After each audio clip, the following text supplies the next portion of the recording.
নেতৃত্ব দেবে, ওই নেতৃত্ব ওদের মেনে চলতে হবে। এটাকে আমি শিওর করছি আপনাদের জন্য। তাহলে আপনাদের সাথে বসে তাদের সাথে নিয়ে আপনারা বলবেন একসাথে নিয়ে কাজ করা যদি যায়, তাদের নিয়ে আমি কাজ করার অনুমতি দেব। এটা আপনারা মাথায় রাখুন। তবে আপনাদেরকে বলবো, তৃণমূলের যে সমস্ত বন্ধুরা কর্মীরা আমাদের সাথে যোগ দিতে চাচ্ছেন, কথাও আপনারা বলবেন, আলোচনায় বসবেন, তারা কি চায় সেটা আপনারা দেখবেন। তবে যারা অত্যাচার করে রেখেছে, অনেককে দিয়ে অত্যাচার করেছে আলাদা কথা, কিন্তু যারা অত্যাচারের মাস্টার মাইন্ড যারা ছিল তাদের কোনো ছাড় দেওয়া হবে না, এটা আপনাদেরকে বলবো। কিন্তু যাদের দ্বারা অত্যাচার করেছিল নিরীহ, অত্যাচার না করলে আপনার বাড়িতে শুধু লাঠি না মারলে যাদের উপরে অত্যাচার করতো তাদের ব্যাপারে আমাদের সহকর্মিতা থাকবে, তাদের ব্যাপারে আমাদের সহকর্মিতা থাকবে। তাই আপনাদেরকে বলবো, আপনারা মাথা ঠান্ডা রেখে এলাকায় চলুন। ওই পঞ্চায়েত, ওই বিডিও অফিস আমরা আমাদের দখলে আনবো, আমরা আমাদের দখলে আনবো। কারণ ওই পঞ্চায়েতে বসে থাকার অধিকার তাদের নেই, কেন তারা দেশে ভোটটা করেনি, এজন্য তাদের ওই পঞ্চায়েতে বসে থাকার অধিকার নেই। তাই আপনার মাথা ঠান্ডা রাখবেন, নেতৃত্বরা যেভাবে আপনাদের নির্দেশ দেবে আপনার সেইভাবে নির্দেশের বাইরে কেউ চলবেন না। যদি নির্দেশের বাইরে চলে আপনারা নিজেরা মাথা মারতে যান, কোনো বিপদে পড়লে নেতৃত্ব আপনার সাথে থাকবেন, এটা আপনারা মনে রাখবেন। বড় বার্তা আপনাদেরকে দেওয়া হচ্ছে, আইএসএফ শৃঙ্খলা পরায়ণ দল, শৃঙ্খলা মেনে চলতে হবে। তবে আর একটা বার্তা দিচ্ছি, বিজেপির ফ্ল্যাগ নিয়ে আপনারা অনেকে লাফালাফি করছেন, বিজেপির ফ্ল্যাগ নিয়ে আপনারা লাফালাফি করছেন।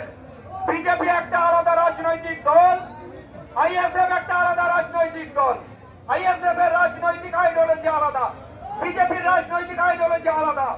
আপনারা মাথায় রাখবেন, যদি মনে হয় আপনারা আইএসএফটা করবো, নওশাদ সিদ্দিকীর আদর্শে, আমাদের প্রিয় ভাইজানের আদর্শকে আমরা বুকে নিয়ে আমরা এগিয়ে যাব, তাহলে আইএসএফ এর ফ্ল্যাগ ছাড়া অন্য কোন ফ্ল্যাগে আপনারা হাত দিতে পারবেন না।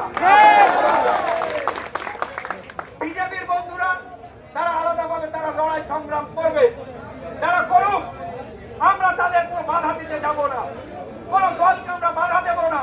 কিন্তু আইএসএফ এর কর্মীরা কেউ বিজেপির ফ্ল্যাগে হাত দেবেন না, মনে থাকবে।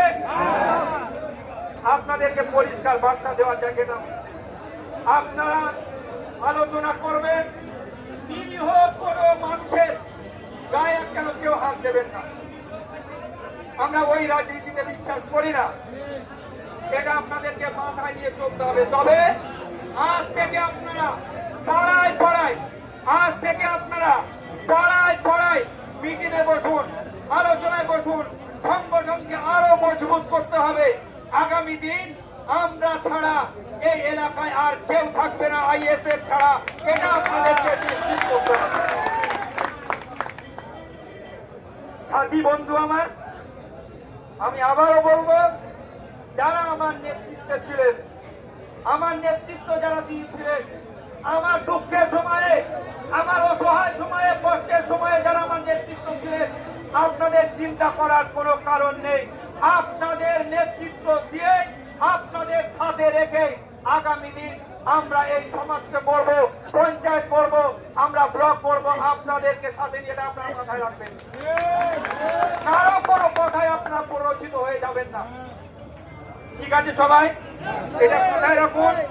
আপনারা ভালো থাকবেন, সাথে দেবেন, এলাকায় আপনারা যাবেন, এলাকায় আপনারা থাকবেন, এলাকায় মানুষের সাথে কথা বলবেন, ঠিক আছে? যদি কোনো প্রয়োজন হয়, কোনো জিনিসের প্রয়োজন হয়, কোনো কিছুর যদি হয়, আপনারা আমাদের নেতৃত্বদের সাথে কথা বলবেন। শেষ বার্তা আপনাদেরকে, আইএসএফ আলাদাভাবে রাজনীতির আইডিওলজি নিয়ে ময়দানে এসছে, সেটা আপনারা মাথায় রেখে আইএসএফ এর রীতিনীতি, আইএসএফ এর চিন্তা ভাবনা, চিন্তাধারাকে আপনারা রেখে, আমাদের প্রিয় চেয়ারম্যানের চিন্তাধারাকে আপনারা রেখে মাঠে ময়দানে রাজনীতি হবে। যেটা হয়েছে আরো জোরালো ভাবে হবে, যেটা ভাঙড়ের বুকে হবে, ক্যানিং এর বুকে হবে, জীবনতলা হবে, বাসন্তী হবে, বসবাই হবে, সব জায়গা, ঠিক আছে?